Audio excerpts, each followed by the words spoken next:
तो भगवान यहाँ मोहमाया रोकते हैं और गर्भ में से साक्षात श्री सुखदेव मुनि महाराज प्रकट हुए। बोलिए श्री सुखदेव मुनि महाराज की। कहते हैं कि वो जन्म लेते ही एक ऐसे ही 15.5-16 वर्ष तो उन्होंने निकाल दिया, वो सीधा वन की ओर जाते हैं और पुत्र विरह में उनके पिता उनके पीछे पीछे जाते हैं। तो यहाँ पर उनकी महिमा बताई गई है कि जब पुत्र विरह में वो पीछे पीछे गए तो उस वन में जितने भी पेड़ है, जितनी शाखाएं हैं, जितनी पत्तियां हैं, उन सब में वेद व्यास जी ने सुखदेव मुनि महाराज के दर्शन किए। वो ऐसे वैरागी हुए हैं। उनके वैराग्य की कथा आती है कि वो वन के रास्ते से जा रहे हैं तो सामने एक तालाब था, उसमें कुछ स्त्रियां स्नान कर रही है। तो जब वो सामने से गए, स्त्रियों ने ध्यान भी नहीं दिया, पीछे पीछे जा रहे वेद व्यास जी।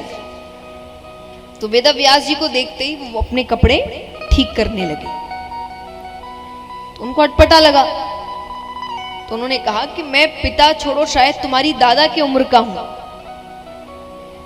और वो जो सामने गया वो बेटा मेरा अभी अभी उसने जवानी में कदम रखा है, उसको देखकर तुमको चिंता महसूस नहीं हुई, मुझे देखकर चिंता महसूस हुई।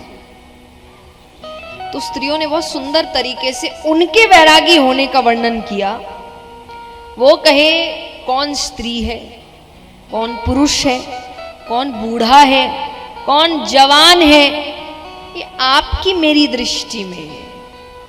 उनकी दृष्टि में तो सब एक ही है, भगवान के बनाए हुए जीव, वो सबको एक ही दृष्टि से देखते हैं। हम कहते हैं ना कि एक भाव होना चाहिए, एक दृष्टि। क्या है? सबको आप एक दृष्टि से देखो, यही है। उनकी दृष्टि में कोई बूढ़ा, जवान, बच्चा, बड़ा, अच्छा, बुरा, स्त्री, पुरुष, ये सब नहीं है।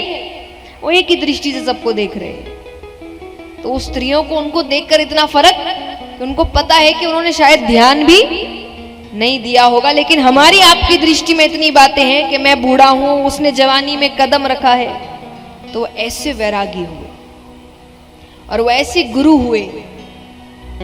कहते हैं कि सुखदेव जी जैसे गुरु मिल जाए तो व्यक्ति धन्य हो जाए।